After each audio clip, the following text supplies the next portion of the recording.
Innal hamdalillah nahmaduhu wa nasta'inuhu wa nastaghfiruh wa na'udzu billahi min shururi anfusina wa min sayyiati a'malina may yahdihillahu fala mudilla lahu wa may yudlil fala hadiya lahu wa asyhadu an la ilaha illallah wahdahu la syarika lahu wa asyhadu anna Muhammadan 'abduhu wa rasuluh.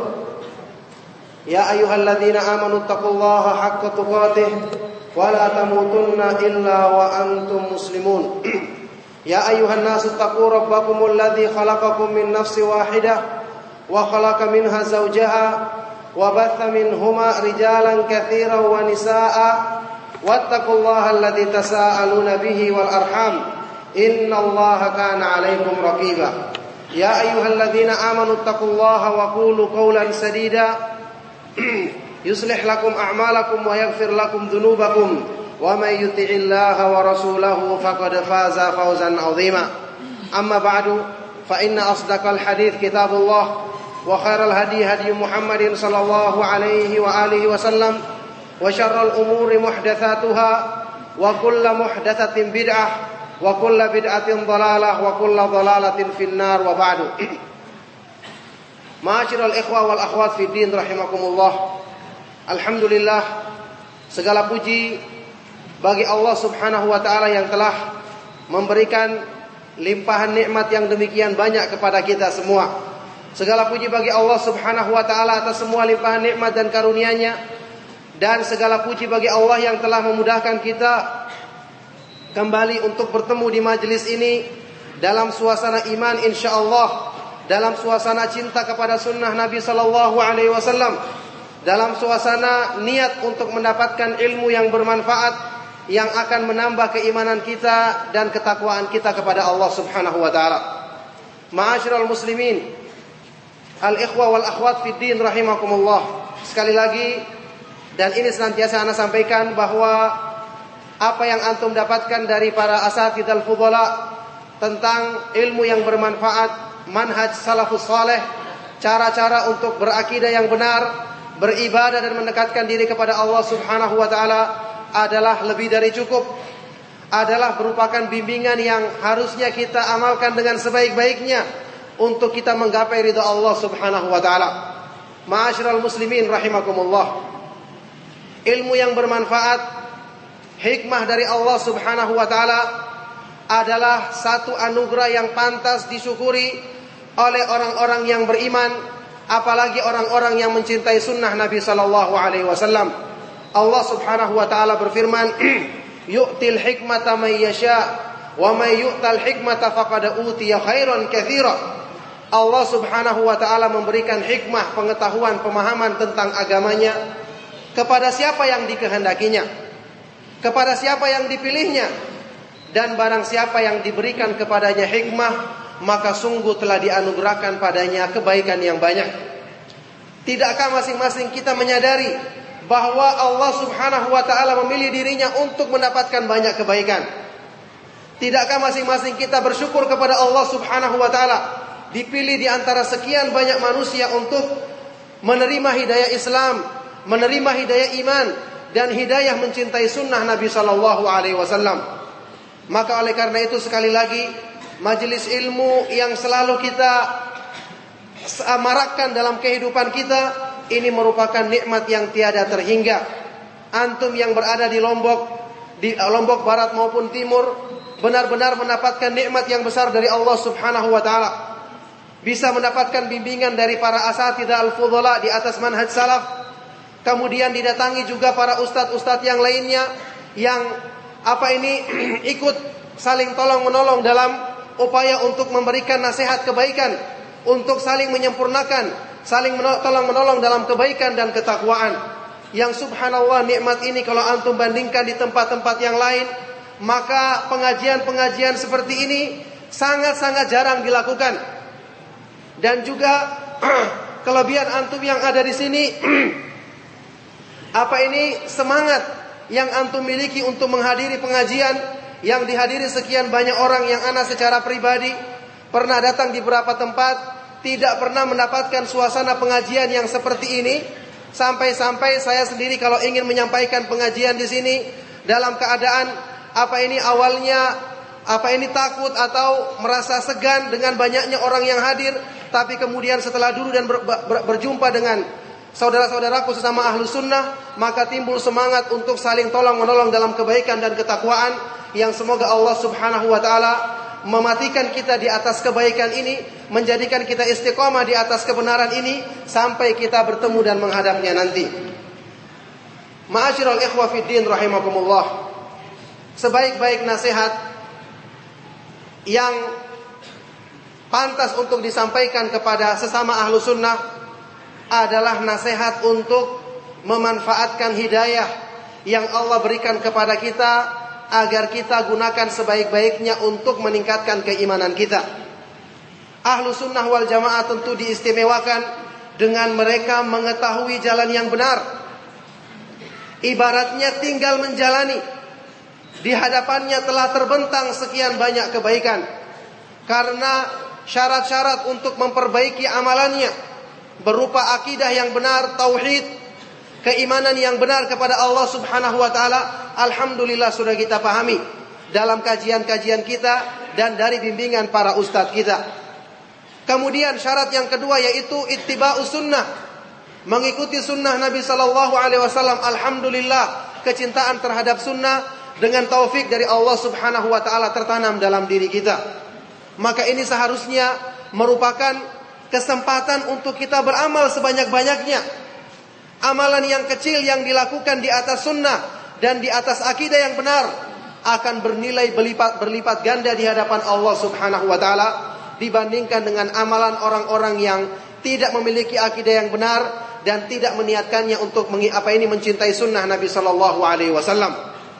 Oleh karena itulah yang perlu kita usahakan dalam diri kita saat ini, setelah kita diberi taufik untuk bisa mengenal manhaj salaf, adalah berusaha untuk memanfaatkan waktu, sarana thalabul ilmi yang demikian dimudahkan kepada kita untuk apa? Meraih kedudukan yang tinggi di hadapan Allah subhanahu wa ta'ala.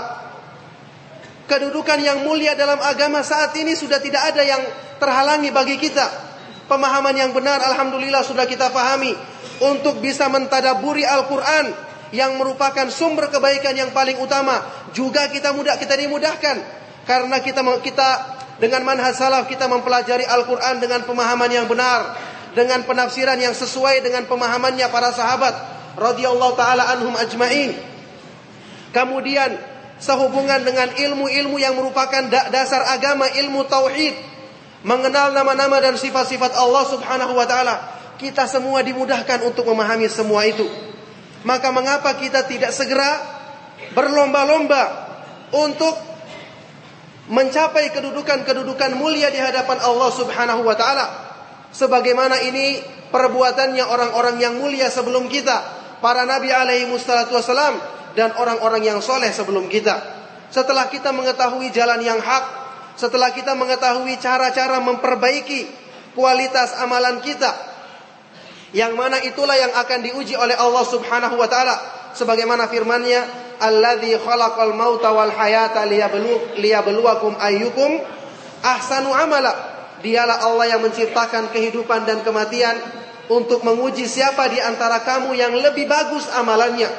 Setelah kita mengetahui cara ini, bukankah sebagai perwujudan rasa syukur kita kepada Allah subhanahu wa ta'ala, seharusnya kita manfaatkan petunjuk Allah subhanahu wa ta'ala ini untuk kita isi kehidupan kita dengan mengamalkan sunnah Nabi sallallahu alaihi wasallam, dengan membaca Al-Quran, merenungkan kandungan maknanya, dengan mengusahakan apa-apa yang kurang dalam diri kita, dalam keimanan kita, dalam akidah kita, untuk kita pelajari, kita benarkan, kita bertanya jika masih ada masalah-masalah yang belum selesai dalam masalah keimanan dan akidah kita. Kita berusaha untuk menyempurnakan hal-hal yang berhubungan dengan landasan agama kita. Setelah itu kita amalkan amalan-amalan yang soleh. Banyak berzikir kepada Allah. Wallahi ini adalah sifatnya ahlu sunnah. Para ulama ahlul hadis yang terdahulu ketika mereka menyampaikan hadis Rasulullah SAW di hadapan majelis yang besar, sehingga membutuhkan adanya mustamli atau muballigh yang menyampaikan kepada orang yang di belakangnya, ketika guru atau ulama yang menyampaikan ini menunggu sampai datang lagi kepada dia, sampai para mubalik selesai menyampaikan, karena mereka tidak punya mic pada waktu itu, maka mereka mengisinya dengan berzikir kepada Allah Subhanahu wa taala, membaca subhanallah, alhamdulillah, astagfirullahalazim. Jadi jangan sampai terkesan yang banyak berzikir itu adalah orang-orang sufi, orang-orang ahlul bid'ah. Jangan sampai terkesan orang-orang yang sholatnya baik, sholatnya khusyuk adalah orang-orang yang menyimpang dari sunnah Nabi SAW. Bagaimana kita telah mengetahui akidah yang benar, cara sholat yang sesuai dengan sunnah Nabi SAW, keutamaan amalan-amalan ibadah dalam Islam, kalau kemudian kita tidak termotivasi untuk mengamalkannya dalam diri kita. Oleh karena itu, ayyuhal ikhwatu fillah, maka di sini sangat penting sekali untuk kita menyadari bahwa dengan memahami manhaj yang hak, kita akan mendapatkan ilmu yang bermanfaat, yang berfungsi untuk memotivasi pemiliknya agar semangat dalam melakukan kebaikan. Ilmu yang akan membawa kita untuk meraih kedudukan-kedudukan yang mulia di hadapan Allah Subhanahu wa taala. Inilah ilmu yang disifati oleh Imam Ibnu Qayyim rahimahullah taala dalam ucapan beliau yang sangat terkenal, "Lau lam yakun fi talabil ilmi illal qurbu min rabbil alamin wa suhbatil malaikati wal iltihaqi bil mala'il a'la lakafa bihi syarafan wa fadlan fa kaifa wa izzud dunya wal akhirati manutun bihi masyrutun bitahsili." Semua kemuliaan di dunia dan di akhirat tergantung daripada ilmu yang kita pelajari, dan disyaratkan untuk mendapatkannya dengan mempelajari ilmu yang bermanfaat ini. Oleh karena itu, ini kesempatan. Kedudukan-kedudukan yang tinggi dalam agama sangat banyak. Tingkatan-tingkatan yang tertinggi, sorga itu bertingkat-tingkat. Dan tingkatan yang paling tinggi di sorga adalah yang paling besar kenikmatannya, yang mereka itu bisa memandang wajah Allah Subhanahu wa ta'ala setiap saat. Setiap saat dan kapan saja mereka inginkan. Apakah kita tidak ingin mendapatkan kedudukan tersebut? Sementara insya Allah jalan-jalan kebaikan telah dimudahkan di hadapan kita. Oleh karena itu, ma'asyiral muslimin, para ikhwah, para pecinta sunnah Nabi sallallahu alaihi wasallam, ikhwani wa akhwati fid din, a'azzakumullah. Oleh karena itu, hendaknya kita kembali merenungkan diri kita. Hendaknya kembali kita melihat sejauh mana ilmu yang telah kita pelajari sampai saat ini memberikan motivasi dalam diri kita untuk berbuat kebaikan. Inilah cara untuk mengoreksi ilmu selagi kita masih ada di jalannya ahlu sunnah wal jamaah, yang kita berharap semoga kita dijadikan istiqomah di atas jalan ini sampai meninggal dunia. Kalau seandainya kita jauh dari majelis ilmu, bagaimana kita akan memperbaiki ilmu kita, memperbaiki akidah kita, memperbaiki iman kita? Kalau kita jauh dari bimbingan para ustadz, para ulama, bagaimana caranya kita akan membenarkan akidah kita? Inilah kesempatannya.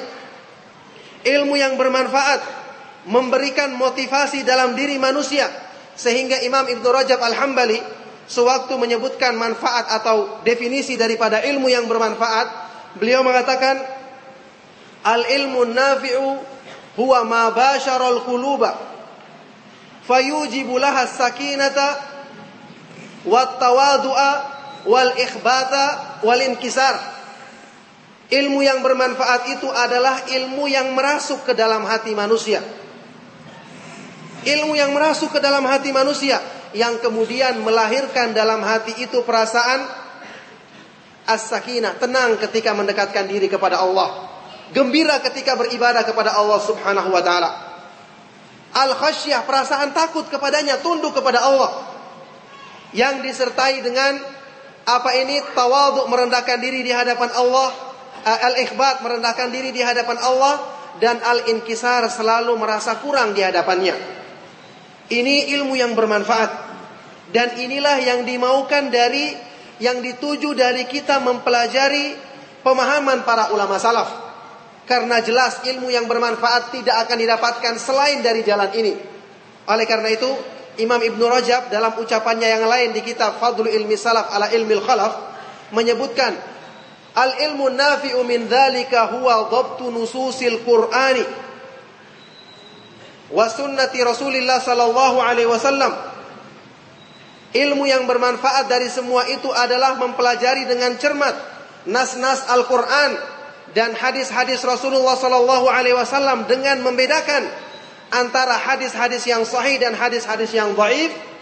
Kemudian al-isti'anatu fi dzalika fi fahmi dzalika, dan meminta tolong, menjadikan penolong untuk memahaminya dengan benar melalui pemahaman dan athar-athar para sahabat radhiyallahu taala anhum ajma'in.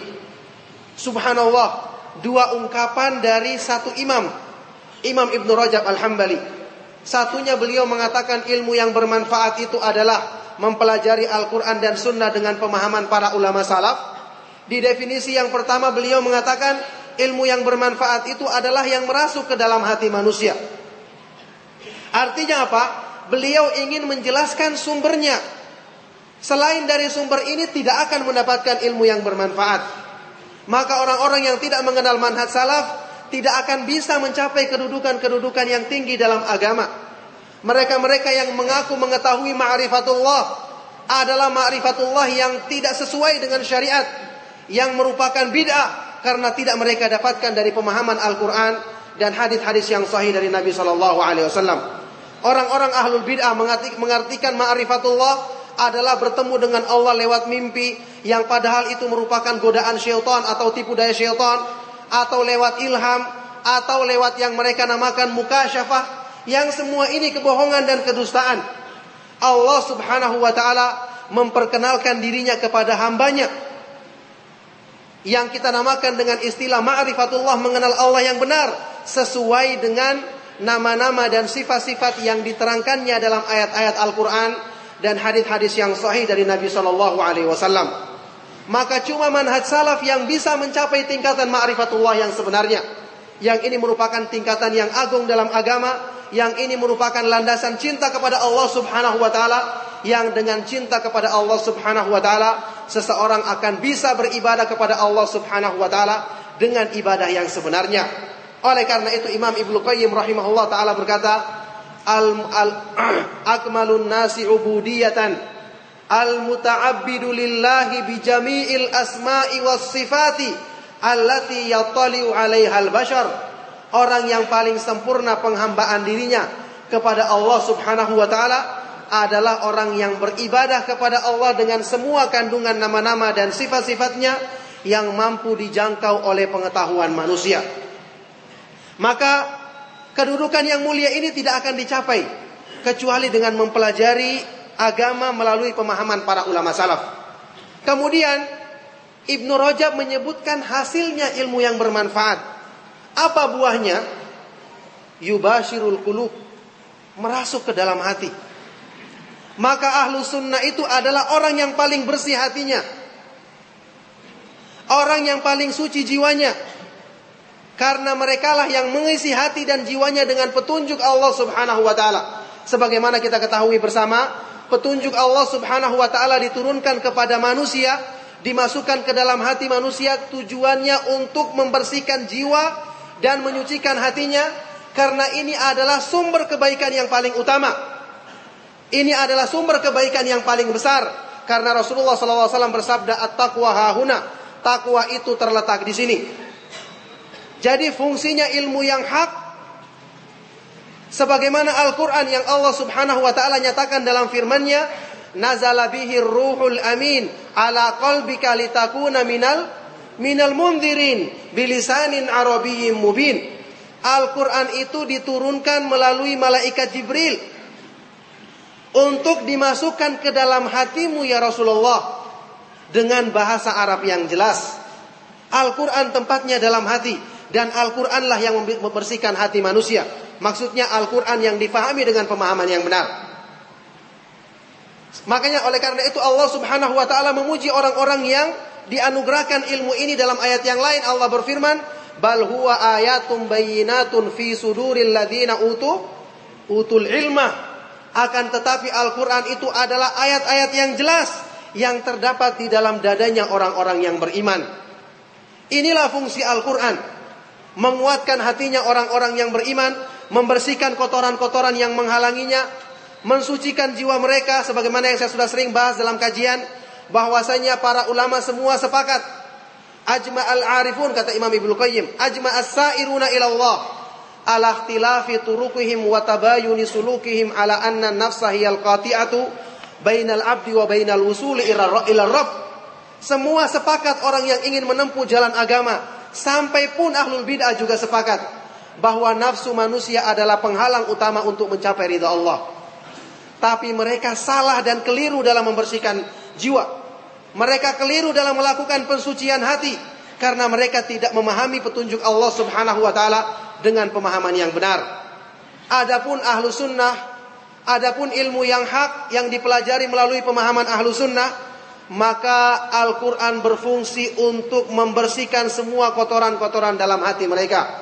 Sebagaimana firman Allah Subhanahu wa taala dalam surat Ar-Ra'd, anzala minas sama'i ma'an fasalat audiyatun biqadariha fahtamala sailu zabadan rabiya wa mimma yukiduna finnari wa mimma yukiduna alaihi finnari ibtigha'a hilyatin aw mata'in zabadun mithlu. Allah Subhanahu wa taala menurunkan hujan dari langit yang kemudian hujan itu akan memenuhi lembah-lembah. Kata Imam Ibnu Qayyim rahimahullah ta'ala, perumpamaan hujan itu adalah seperti ilmu yang bermanfaat. Adapun lembah-lembah adalah hati manusia. Kata beliau, hujan itu akan ditampung oleh lembah, sungai, danau dan sebagainya sesuai dengan kapasitas atau daya tampungnya hati manusia. Hati yang penuh dengan kotoran maka tentu dia hanya bisa menampung sedikit. Hati yang luas dibersihkan dari kotoran maka dia akan bisa menampung air yang banyak. Kemudian Allah berfirman setelah itu, setelah semakin banyak aliran air yang turun maka akan terbentuklah aliran-aliran di sungai tersebut, yang mana aliran tersebut semakin deras maka akan semakin banyak mengangkat kotoran-kotoran yang tadi ada di dasarnya untuk disingkirkan, sehingga yang tersisa nanti adalah ilmu yang bermanfaat, kebaikan-kebaikan, amalan-amalan utama dan mulia di hadapan Allah Subhanahu wa taala, seperti ini yang Allah sebutkan di akhir ayat ini, fa ammaz zabadu fayadhhabu jufaa'a wa amma ma yanfa'un nasa fayamkuthu fil ard. Adapun al-jufa, az-zabad, kotoran-kotoran atau buih, maka dia akan pergi sebagai sesuatu yang tidak berarti, karena buih itu tidak dilandasi dengan keyakinan yang kuat, tidak punya akar yang mengokohkan dirinya di bumi, maka dia akan pergi. Dan seperti inilah nasibnya semua dakwah-dakwah yang tidak dibangun di atas akidah yang benar, tidak dibangun di atas ilmu yang sesuai dengan petunjuk Allah Subhanahu wa taala. Adapun yang bermanfaat bagi manusia, inilah yang akan menetap di muka bumi. Maka subhanallah, bagaimana hati manusia yang merupakan sumber kebaikan, sumber ketakwaan kepada Allah Subhanahu wa taala, dibersihkan dan dimaksimalkan fungsinya untuk meraih keutamaan takwa tersebut dengan mempelajari ilmu yang bermanfaat.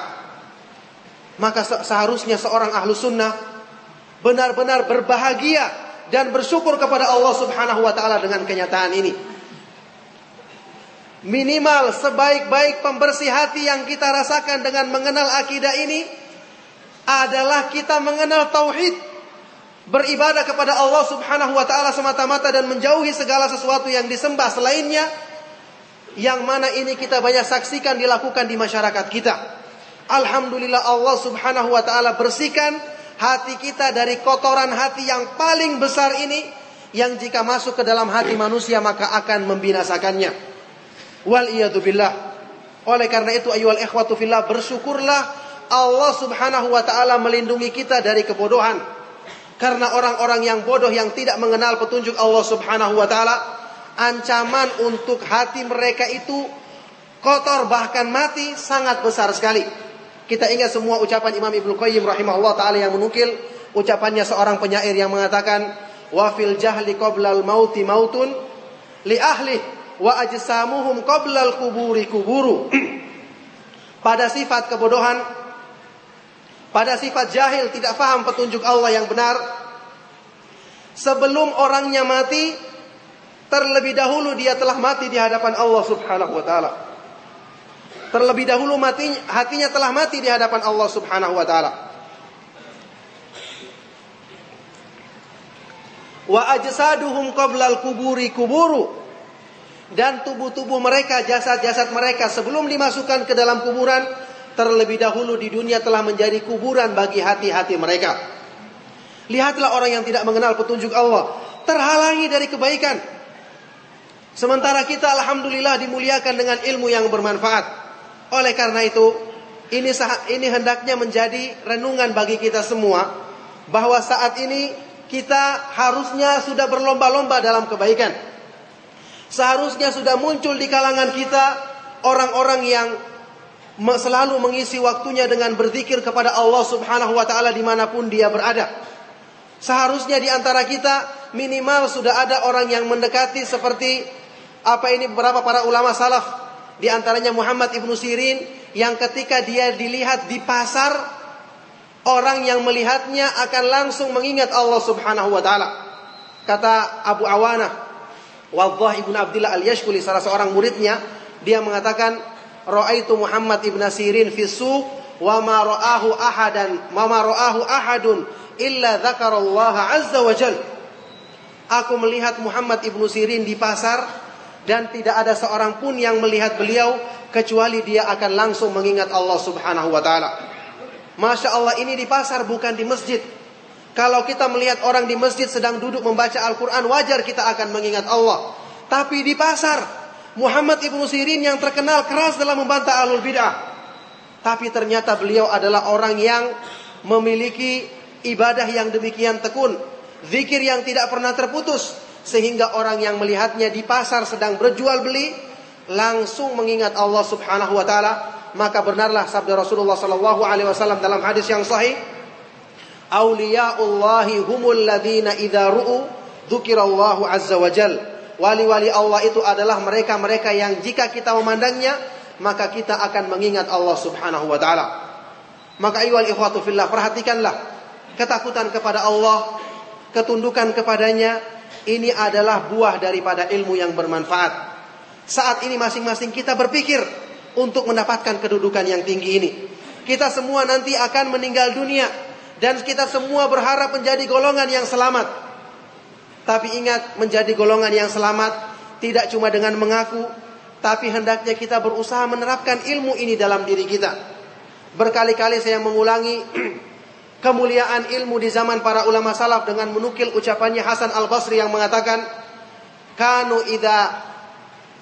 ar-rajulu idza ta'allama al-hadits falam yalbath an yura dzalika fi takhashu'ihi wa samtihi wa lisanihi wa basarihi wa yadihi.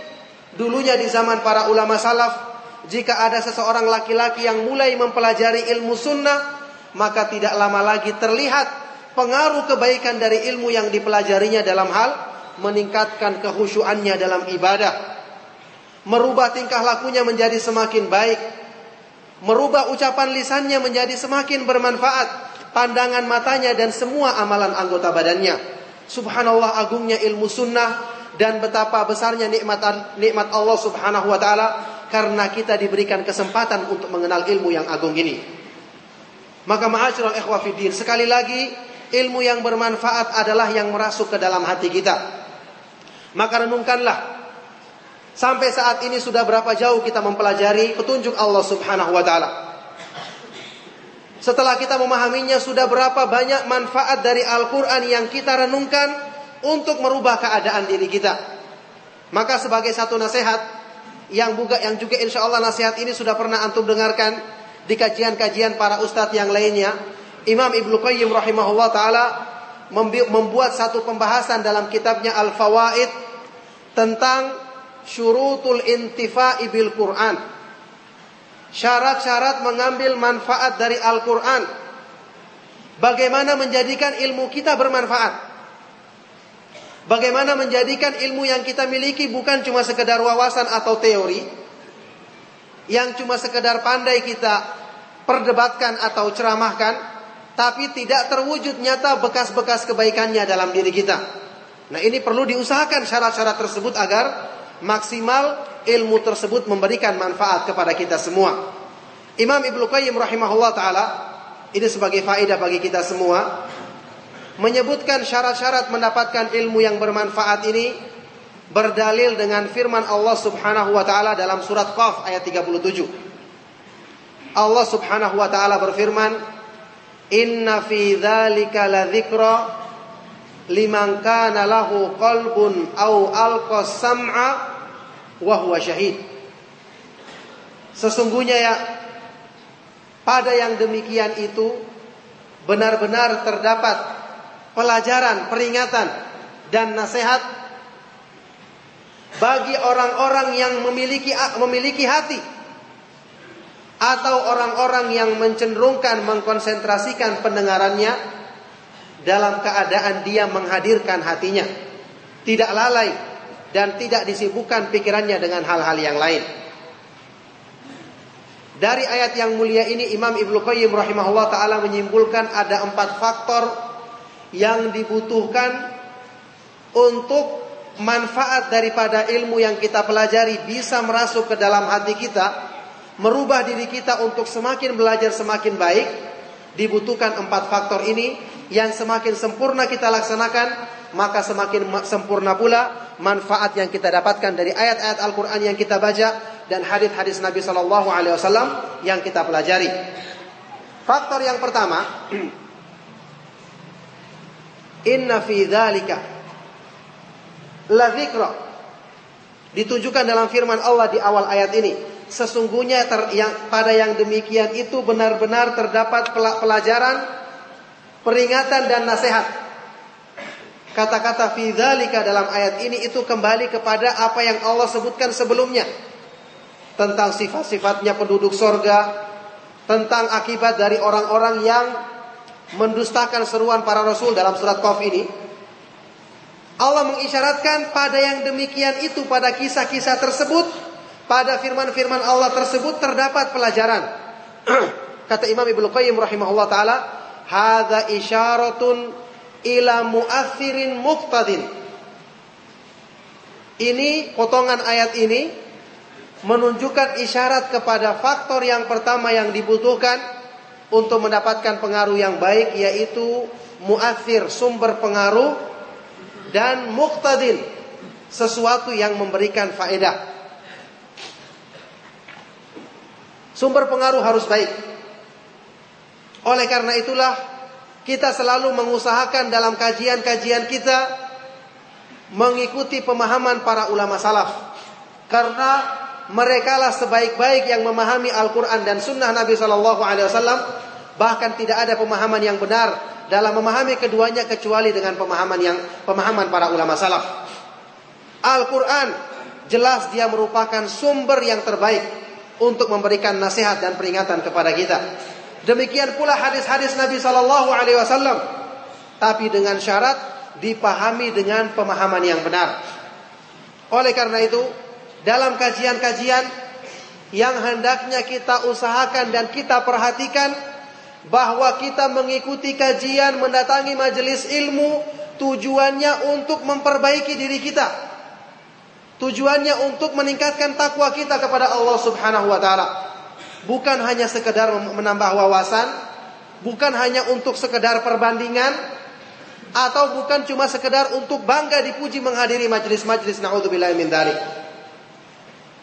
Nah, tujuan yang mulia seperti ini tidak akan kita dapatkan kalau isi kajian yang disampaikan, materi kajian yang dibawakan tidak bisa memberi pengaruh kebaikan kepada kita. Karena apa? Karena tidak dihiasi dengan ayat-ayat Al-Quran dan hadis-hadis Nabi SAW yang dipahami dengan pemahamannya para sahabat radhiyallahu anhum. Oleh karena itu, teliti dalam pengajian. Tidak semua orang yang mampu menyampaikan kalimat-kalimat yang baik, mereka itu benar-benar orang yang berilmu. Seperti ucapannya Abdullah bin Mas'ud radhiyallahu ta'ala anhu di hadapan para tabi'in, innakum fi zamanin kathirun fihi ulama'uhu wa qalilun khutaba'uhu, wa sayati zamanun kathirun fihi khutaba'uhu wa qalilun ulama'uhu. Saat ini kalian berada di satu masa yang banyak orang-orang yang berilmunya tapi sedikit yang pandai berceramah, pandai memutarbalikkan lisan di antara mereka. Akan datang di akhir zaman nanti, yang pada waktu itu banyak orang-orang yang pandai berbicara, tapi sedikit yang berilmu di antara mereka. Jadi pengajian harus diteliti. Pengajian yang dibawakan berdasarkan manhaj salaf, meskipun ustadznya pas-pasan dalam menyampaikan, mungkin belum pandai retorikanya, tapi subhanallah dengan kitab ulama salaf yang dibaca akan memudahkan masuknya ketakwaan dalam diri kita insyaallah. Yang dengan itu minimal akidah kita yang diperbaiki, yang dengan itu insyaallah amal kebaikan yang kita lakukan semakin berlipat ganda, karena kita telah mengenal akidah yang benar, karena kita mengamalkannya sesuai dengan sunnah Nabi SAW. Nah, ini yang perlu diperhatikan. Sebagian ikhwan kitab ada yang mengeluh, saya menghadiri pengajian rutin, tapi pembahasannya itu saja, dan ustadz yang menyampaikannya kurang pandai dalam menyampaikannya. Subhanallah, bagaimana antum bandingkan dengan orang-orang awam, orang-orang ahlul bid'ah, yang mungkin ustadz-ustadz mereka pandai menyampaikan kata-kata, tapi apa isinya dan apa manfaatnya bagi mereka? Semakin jauh dari kebenaran, semakin menancapkan syubhat dalam hati mereka. Harusnya dengan ini kita berpikir bahwa sekurang-kurangnya kalaupun ustadz tersebut cuma membaca kitab, menerjemahkan, tidak ada penjelasan misalnya, bukankah itu sudah merupakan manfaat kita bisa mengenal kitabnya para ulama ahlu sunnah wal jamaah, yang ini merupakan warisannya para nabi, warisan yang sangat berharga. Bukankah faedahnya dalam rangka menambah keimanan kita sudah cukup besar? Ini kalau seandainya ustadznya cuma membaca saja. Apalagi kalau kemudian dia berusaha menjelaskan, apalagi kalau kemudian ada diskusi tanya jawab, antum memiliki syubhat dalam diri antum, kemudian bertanya dan dijawab dengan jawaban yang menghilangkan syubhat tersebut. Bagaimana keadaan seperti ini akan menjadikan lega, menjadikan iman kita terjaga insyaallah, dan menjadikan kita mudah untuk meraih kedudukan-kedudukan yang mulia di sisi Allah Subhanahu wa taala. Maka hendaknya ini menjadi faktor yang utama dan bukan perkara yang asing bagi kita semua. Athar dari para ulama salaf, inna hadzal ilma dinun fanzuru amman ta'khuduna dinakum. Ilmu agama ini, ilmu yang kalian pelajari adalah dinmu, agamamu, maka lihatlah dari siapa kalian mengambil agamamu. Kalau ingin takwa, ambil dari orang yang punya takwa, atau minimal punya peluang untuk memberikan ketakwaan, karena pemahamannya benar, pemahamannya jauh dari syubhat. Ini orang yang bisa memberikan takwa kepada kita. Kalau kita mempelajari ilmu atau menghadiri majelis dari orang yang memiliki syubhat, maka yang kita akan dapatkan nanti adalah syubhat seperti syubhat yang dimilikinya, naudzubillahi min dzalik. Maka inilah ayyuhal ikhwatu fillah, memilih sumber ilmu yang baik, baik itu berupa kitab yang dipelajari. Tentu sebaik-baik sumber adalah Al-Quran, hadis-hadis Nabi SAW, kemudian kitabnya para ulama salaf, dengan seorang ustadz yang insya Allah kita kenal bermanhaj salaf. Ini adalah sebaik-baik sumber kebaikan bagi manusia. Dan tidak lupa pula anak sampaikan kisah yang masyhur insya Allah di kalangan antum. Sewaktu Al-Hasan Al-Basri ditanya tentang sifat-sifat beliau dan diterangkan tentang ketakwaan beliau, kemudian ilmu beliau yang mendalam dan ketakutan beliau kepada Allah Subhanahu wa taala, maka ulama yang mendengarkan penjelasan tentang sifat-sifat beliau ini mengatakan, hasbuka kaifa yadhillu qaumun hadza fihim. Cukuplah penjelasanmu, bagaimana mungkin suatu kaum akan tersesat kalau orang seperti ini ada di kalangan mereka. Maka subhanallah, orang yang dekat dengan seorang yang memahami manhaj salaf, berdekatan dengannya sudah merupakan manfaat. Dengan bimbingannya, dengan tingkah lakunya, dengan berdekatan dengannya cukup untuk menghilangkan atau memperkecil kemungkinan menyimpang dari orang-orang yang ada di sekitarnya. Saya pernah nukilkan juga bagaimana peranan dari guru-gurunya para ulama salaf dalam menghilangkan kesulitan-kesulitan atau perasaan futur yang dialami oleh murid-muridnya. Seperti Syekhul Islam Ibnu Taimiyah rahimahullah ta'ala. Kata Imam Ibnu Qayyim rahimahullah ta'ala, wa kunna idza dhaqa binal ardu wasa'at minad dhununu wa syaddat binal khawfu washtadda binal khawfu atainahu fama huwa illa an narahu wa nasma'a kalamahu fayadhhabu dzalika kulluhu wa yanqalibu insyirahan wa quwwatan wa tuma'ninatan wa yakinan. Kami dulunya kalau merasakan ketakutan yang sangat, muncul prasangka-prasangka buruk, merasakan kesempitan, yakni merasakan cobaan yang berat dalam mempertahankan agama Allah, maka kami akan datangi guru kami Syekhul Islam Ibnu Taimiyah rahimahullah. Maka sewaktu kami melihat beliau dan mendengarkan nasihat beliau, serta merta semua yang kami rasakan hilang, berganti dengan kelapangan, kekuatan, keyakinan, semangat kembali dan ketegaran kembali untuk menjalankan petunjuk Allah Subhanahu wa taala. Maka subhanallah, inilah faedahnya sumber ilmu yang baik. Kita tidak mengatakan bahwa para ustadz kita seperti Ibnu Taimiyah atau seperti Ibnu Qayyim. Tapi tentu saja keadaan mereka lebih baik dibandingkan yang lain, karena mereka selalu mempelajari kitab-kitab yang bersumber dari manhaj salaf, yang tentu ini sedikit banyak ada pengaruhnya dalam diri mereka. Wala nuzaki 'alallahi ahadan. Tentu saja kemampuan untuk memberikan bimbingan kepada manusia agar lebih jauh daripada kemungkinan tersesat lebih diharapkan dari orang-orang yang manhajnya benar, pemahamannya benar, kecintaannya terhadap sunnah benar, dibandingkan dengan orang-orang yang tidak demikian. Ini sudah merupakan salah satu di antara keistimewaan ilmu sunnah Nabi Shallallahu Alaihi Wasallam. Nah, oleh karena itulah dekatkan dirimu dengan sumber kebaikan agar manfaat-manfaat kebaikan selalu engkau dapatkan. Kalau kita merasakan lemah iman kita, telepon Ustaz, saya minta nasihat. Ustaz, saya ingin ketemu, meminta bimbingan dari antum karena saya sedang futur. Maka subhanallah, ini akan menjaga kita. Ini akan selalu menguatkan keimanan kita. Inilah faktor yang pertama yang sangat penting untuk kita fahami dan kita amalkan dalam kehidupan kita. Faktor yang kedua, liman kana lahu qalbun. Bagi orang-orang yang memiliki hati. Saya sudah katakan tadi, ilmu yang bermanfaat itu tempatnya dalam hati.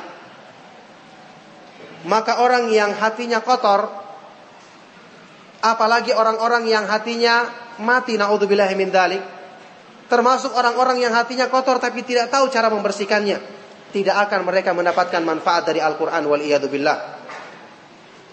Alhamdulillah, kita meskipun kita tidak mengatakan hati kita bersih 100%, tapi kita dimudahkan oleh Allah Subhanahu wa taala dengan petunjuknya untuk membersihkan kotoran hati kita dengan selalu diisi dengan ilmu. Selalu diisi dengan ilmu. Karena ilmu itu akan membersihkan kotoran-kotoran dalam hati manusia seperti aliran air tadi. Semakin deras alirannya, maka semakin banyak pula kotoran yang dibawanya. Kemudian lama-kelamaan disingkirkan sebagai sesuatu yang tidak bermanfaat kotoran-kotoran tersebut. Inilah fungsinya ilmu.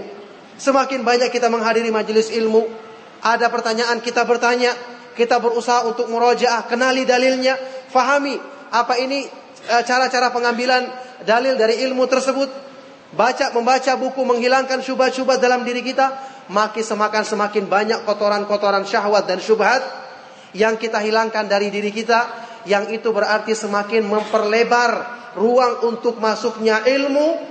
Sehingga lama-kelamaan ilmu itu akan memenuhi hati manusia. Dan jika ilmu telah memenuhi hati manusia, akan keluarlah buah-buahnya. Amalan soleh yang bermanfaat, ketakwaan kepada Allah Subhanahu wa ta'ala, ketakutan kepadanya, kenikmatan ketika berzikir dan beribadah kepadanya. Ini buah daripada ilmu yang bermanfaat. Maka perlu kita sungguh-sungguh menyiapkan hati. Karena hati itulah tempatnya ilmu. Hati yang hidup itulah yang bisa menampung ilmu dari Allah Subhanahu wa ta'ala. Oleh karena itulah Al-Quran sebaik-baik petunjuk bagi manusia, tapi syaratnya agar kita bisa mengambil petunjuk darinya adalah dengan tadabbur, merenungkan kandungan isinya. Merenungkan kandungan isinya. Maka kita merenungkan kandungan isi Al-Quran, meresapkan ke dalam hati kita, sedikit demi sedikit terbuka hati kita. Adapun orang-orang yang tertutup hatinya sudah kita ketahui, tadabbur Al-Quran pun tidak bermanfaat bagi mereka. Sebagaimana keadaannya orang-orang munafik, afala yatadabbaruna al-Qur'ana am ala qulubin aqfaluha. Apakah mereka tidak mau merenungkan kandungan Al-Quran, atau memang hati-hati mereka yang telah terkunci mati, na'udzubillahi min dzalik. Maka inilah Al-Quran, inilah ilmu yang bermanfaat dalam fungsinya membersihkan hati manusia. Oleh karena itu ayyuhal ikhwatu fillah, ilmu, apalagi ilmu tauhid, ilmu tentang mengenal nama-nama dan sifat-sifat Allah Subhanahu wa taala adalah ilmu yang paling kuat pengaruhnya dalam membersihkan hati manusia. Bertobat kepada Allah Subhanahu wa taala membersihkan kotoran-kotoran maksiat yang terlanjur mengotori hati. Menjauhi perbuatan maksiat dengan sebab-sebabnya, apalagi dengan petunjuk ilmu yang telah kita pelajari, akan mudah untuk menyingkirkan maksiat-maksiat atau kotoran-kotoran hati tersebut, kotoran-kotoran dalam jiwa tersebut, sehingga setelah itu hati kita mudah menerima kebenaran, mudah menghasilkan buah-buah yang baik, mudah menimbulkan amalan-amalan soleh, ketaatan kepada Allah Subhanahu wa taala lahir dan batin. Inilah faktor yang kedua. Kemudian faktor yang ketiga, liman kana lahu qalbun au alqas sam'a, atau orang-orang yang mengkonsentrasikan pendengarannya. Ini diistilahkan faktor yang ketiga ini oleh Imam Ibnu Qayyim rahimahullah taala dengan syartut ta'athuri bil kalam. Usaha untuk mendapatkan pengaruh, yaitu dengan cara apa? Banyak mendengarkan firman-firman Allah yang dibaca dalam Al-Quran, berusaha untuk memahami artinya, mendengarkan penafsiran yang benar daripada ayat-ayat Al-Quran yang dibaca, termasuk menghadiri majelis-majelis ilmu, membaca buku-buku yang bermanfaat. Semakin banyak orang mengusahakan sebab ini dalam dirinya, maka semakin banyak pula insya Allah peluang-peluang dirinya untuk menyempurnakan kebaikan dan kemanfaatan ilmu dalam dirinya. Jadi harus ada upaya untuk menghadirinya. Oleh karena itu sebaik-baik petunjuk bagi penuntut ilmu agar mereka bisa mengambil manfaat dari pengajian adalah berusaha untuk ilmu tersebut tidak hilang. Maka dengan membawa catatan atau rekaman, insya Allah termasuk dalam keumuman sabda Nabi SAW dalam sebuah hadis yang hasan, yang dihasankan oleh Syekh Ali Hasan hafizahullah taala, qaidul ilma bil kitabah, ikatlah ilmu itu dengan tulisan. Tujuannya untuk apa?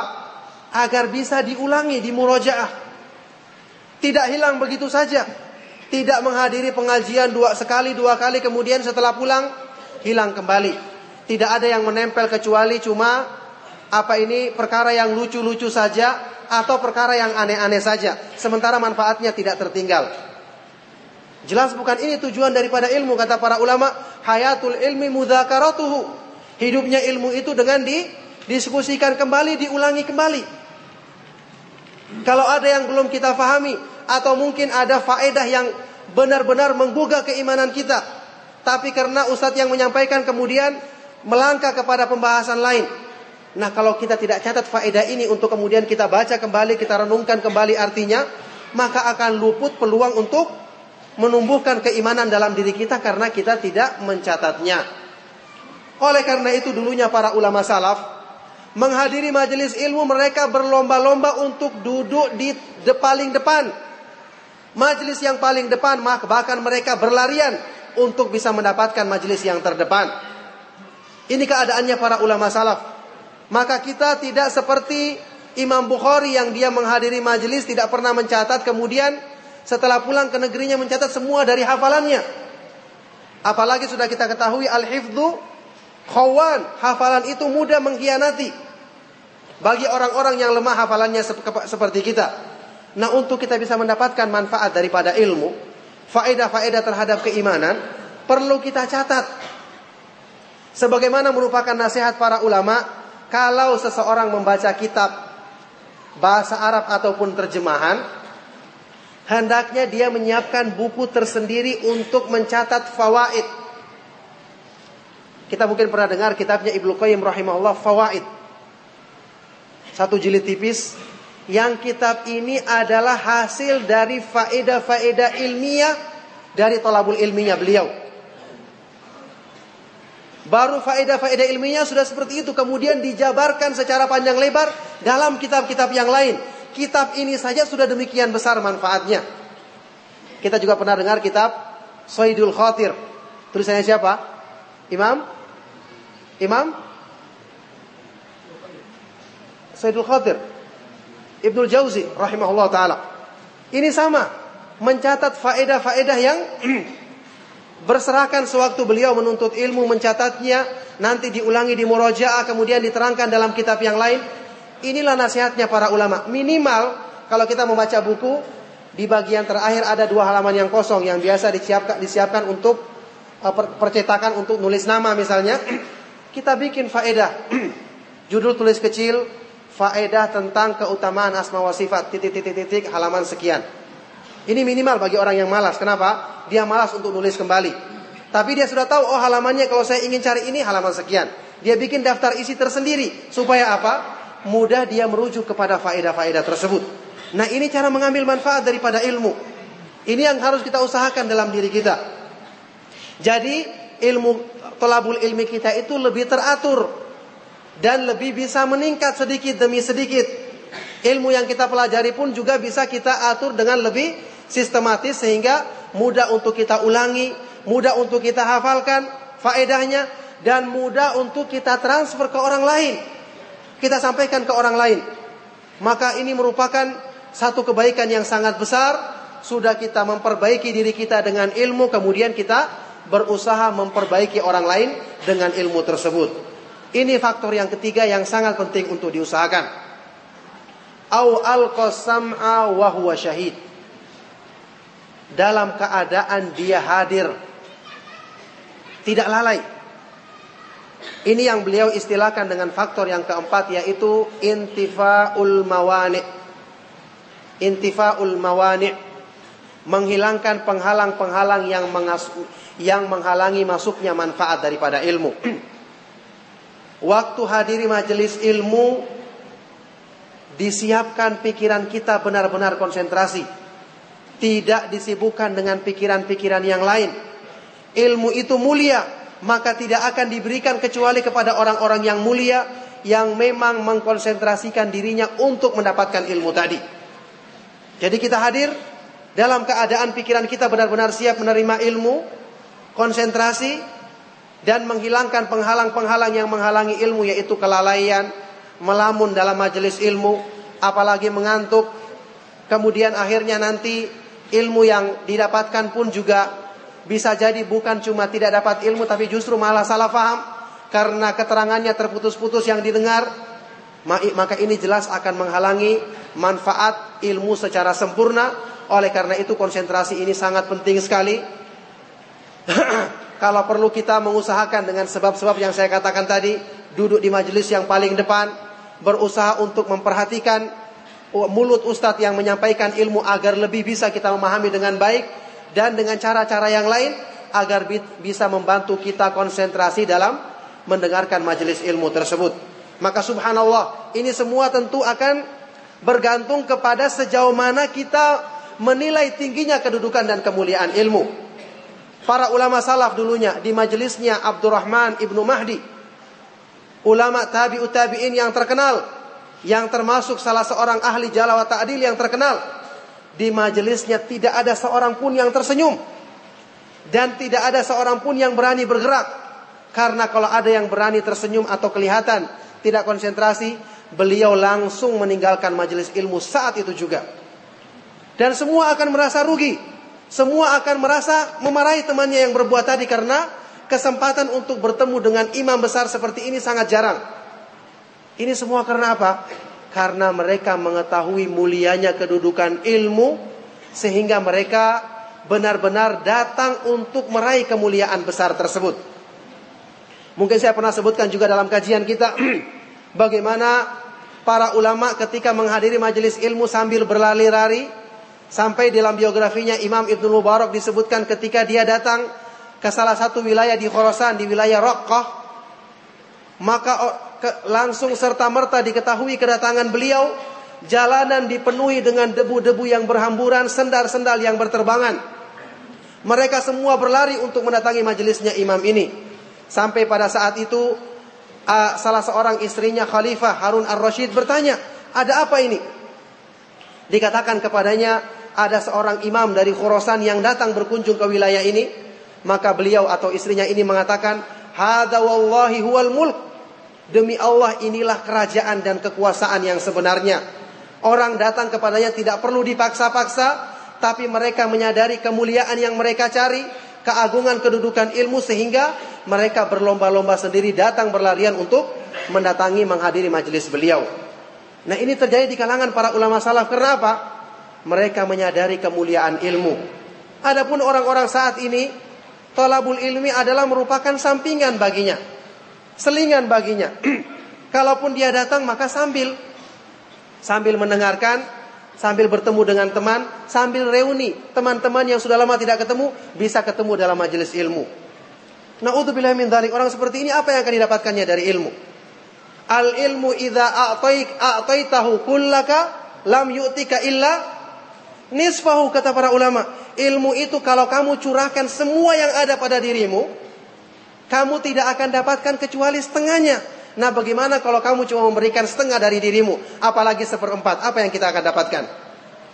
Nah, inilah 4 faktor yang sekali lagi kita butuh untuk menyempurnakannya dalam diri kita, agar kajian-kajian yang kita lalui sekian banyak, minimal ada manfaatnya dalam merubah iman kita, akidah kita, khusyuk kita semakin meningkat, agar kita berharap untuk bisa mendapatkan keutamaan yang Allah Subhanahu wa taala berikan kepada para ulama salaf, para orang-orang soleh sebelum kita. Oleh karena itu, ya ikhwatu fillah, nasihat ini sangat bermanfaat. Sejauh mana kita berusaha memenuhi 4 faktor ini dalam diri kita, maka insya Allah manfaat daripada ilmu akan terlihat kepada kita semuanya. Sekali lagi, kalau bukan ahlu sunnah, orang-orang yang mengikuti manhaj salaf, yang diingatkan untuk memperbaiki pemahaman mereka, memperbaiki thalabul ilmi mereka, memperbaiki cara mereka mengambil manfaat daripada ilmu, kemudian siapa yang akan diingatkan? Apakah ahlul bid'ah, orang-orang yang jauh asalnya mereka jauh dari ilmu yang benar? Jelas tidak, karena mereka butuh dinasihati untuk mengenal jalan yang benar dulu. Adapun kita telah mengetahuinya, telah merasakan kenikmatannya, alhamdulillah. Banyak perubahan-perubahan dalam diri kita yang kita rasakan. Cuma kita perlu sempurnakan kebaikan ini dengan berusaha memaksimalkan pemenuhan keempat faktor tadi dalam diri kita, agar kita semakin sempurna mendapatkan manfaat daripada ilmu. Maka ini nasihat yang sangat berharga dari Imam Ibnu Qayyim rahimahullah ta'ala. Bisa antum merujuk penjelasan panjang lebarnya dalam kitab beliau Al-Fawaid. Kalau di cetakan-cetakan lama itu disebutkan sebagai pembahasan yang paling pertama. Maka semoga Allah Subhanahu wa ta'ala memberikan manfaat dari nasihat beliau ini, dan semoga Allah Subhanahu wa ta'ala senantiasa memudahkan kepada kita untuk meraih keutamaan-keutamaan dan kemuliaan-kemuliaan dalam agamanya melalui ilmu yang bermanfaat yang kita pelajari, yang mewariskan amalan soleh dalam diri kita. Dan semoga Allah Subhanahu wa ta'ala memberikan manfaat dari kajian yang kita adakan pada malam hari ini. Afwan atas segala kekurangannya, dan jazakumullahu khairan atas kesempatan dan kepercayaan yang antum berikan kepada ana untuk menyampaikan kajian. Meskipun sekali lagi ana tegaskan apa yang antum dapatkan dari para asatidzah yang membimbing antum di tempat ini maupun di tempat-tempat yang lainnya sangat bermanfaat dan sangat lebih dari cukup. Semoga Allah Subhanahu wa taala membalas kebaikan mereka dengan kebaikan. Maka demikianlah ya ikhwatu fillah, sekali lagi afwan atas segala kekurangannya. Saya cukupkan. Razaqanallahu wa iyyakum ilman nafi'an wa amalan shalihan. Wa sallallahu wa sallam wa barak ala nabiyyina Muhammadin wa ala alihi wa ashabihi wa man tabi'ahum bi ihsan ila yaumil qiyamah. Wa akhiru da'wana anil hamdulillahi rabbil alamin.